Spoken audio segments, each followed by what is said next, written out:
بنگلہ دیش اپنی تاریخ کے ایک غیر معمولی اور فیصلہ کن مرحلے میں داخل ہو رہا ہے۔ یہ انتخابات دو بیگمات کے غیر موجودگی میں ہو رہے ہیں، یعنی بیگم حسینہ واجد جو ملک چھوڑ گئیں اور بیگم خالدہ ضیاء جو دنیا۔ انتخابی نتائج سے جماعت اسلامی بھی کئی امیدیں وابستہ کیے ہوئے ہیں۔ ناظرین، میں ہوں فہمیدہ ریاض اور آپ دیکھ رہے ہیں WTN نیوز۔ آئیے بات کرتے ہیں بنگلہ دیش میں عوامی مزاحمت اور ملک بانی شیخ مجیب الرحمان کی بیٹی حسینہ واجد کی حکومت کی برطرفی کے بعد 12 فروری کو انتخابات ہو رہے ہیں۔ تو آئیے جانتے ہیں کہ یہ انتخابات غیر معمولی کیوں ہیں۔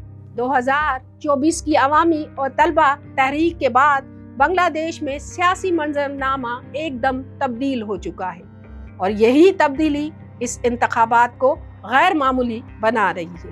اس انتخابات کی پہلی خوبی تو یہ ہے کہ یہ پہلا موقع ہے کہ دہائیوں سے بنگلہ دیش کی سیاست پر چھائی ہوئی جماعت عوامی لیگ بیلٹ پیپر پر موجود نہیں ہوگی۔ ماضی میں بنگلہ دیش کی سیاست بنیادی طور پر عوامی لیگ اور بنگلہ دیش نیشنلسٹ پارٹی یعنی BNP کے گرد گھومتی رہی ہے، مگر 2026 میں یہ روایت ٹوٹتی دکھائی دیتی ہے۔ BN کی بنیاد 1 ستمبر 1978 کو اس وقت کے صدر جنرل ضیاء الرحمان نے رکھی تھی۔ 1975 میں شیخ مجیب الرحمان کے قتل کے بعد جنرل ضیاء الرحمان نے اقتدار سنبھالنے کے بعد ایک ایسی سیاسی جماعت کی ضرورت محسوس کی جو قوم پرست نظریات کے حامل ہوں اور عوامی لیگ کا متبادل بن سکے۔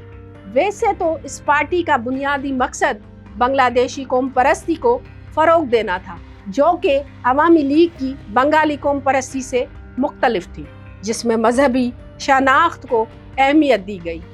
سن 1981 میں جنرل ضیاء الرحمان کو ایک فوجی بغاوت میں قتل کر دیا گیا۔ ان کی وفات کے بعد ان کی بیوہ بیگم خالدہ ضیاء نے پارٹی کی کمان سنبھالی۔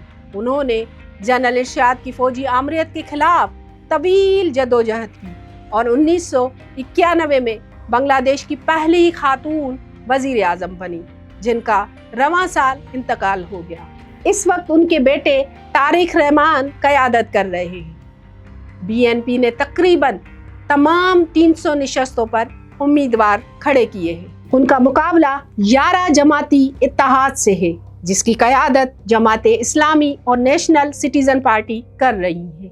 سوال یہ ہے کہ عوامی لیگ انتخابات سے باہر کیوں ہے؟ اگست 2024 میں شیخ حسینہ کی حکومت کے خاتمے کے بعد عوامی لیگ کی سیاسی رجسٹریشن اور انتخابی سرگرمیاں معطل کر دی گئیں۔ حکام کا موقف ہے کہ یہ اقدام سیاسی نظام کی از سر نو تشکیل کے لیے ضروری تھا، جبکہ عوامی لیگ اسے غیر آئینی اور جانبدارانہ قرار دیتی ہے۔ نتیجے میں یہ پہلا انتخاب ہوگا جس میں عوامی لیگ حصہ نہیں لے رہی۔ سیاسی تجزیہ نگاروں کا کہنا ہے کہ عوامی لیگ کی غیر موجودگی کا فائدہ BNP کو ہوگا۔ حالیہ انتخابات میں جماعت اسلامی بھی سیاسی دھارے میں واپس آ گئی ہے۔ وہ خود کو صرف مذہبی جماعت کے بجائے ایک ایسی قوت کے طور پر پیش کر رہی ہے جو کرپشن کے خاتمے، انصاف اور اخلاقی حکمرانی کا وعدہ کرتی ہے۔ ماہرین کے مطابق جماعت حکومت بنانے کے بجائے ایک مضبوط اپوزیشن یا کنگ میکر بن سکتی ہے۔ شیخ حسینہ کے دور میں جماعت اسلامی کو منظم طریقے سے نشانہ بنایا گیا۔ کئی رہنماؤں کو انٹرنیشنل کرائمز ٹریبیونل کے ذریعے پھانسی دی گئی۔ اب یہ جماعت دوبارہ جڑیں مضبوط کر رہی ہے۔ ایک سوال یہ بھی ہے کہ حالیہ سیاسی تبدیلیاں اور مزاحمت لوگوں کو الیکشن کے دن باہر آنے میں مجبور کرے گی۔ بنگلہ دیش میں ووٹرز کی تعداد تقریباً 12 کروڑ 77 لاکھ ہے۔ تقریباً 5 کروڑ 60 لاکھ ووٹرز کی عمر 18 سے 37 سال کے درمیان ہے۔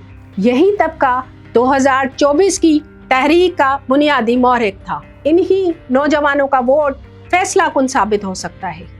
شیخ حسینہ کی حکومت کی خاتمے کے بعد پاکستان اور بنگلہ دیش کے تعلقات میں ڈرامائی تبدیلی آئی۔ دونوں نے سفارتی تعلقات بہتر بنائے اور تجارت کو بھی فروغ دیا، جس کے بعد ڈھاکہ سے کراچی کے لیے ڈائریکٹ فلائٹس بھی شروع ہو چکی ہیں۔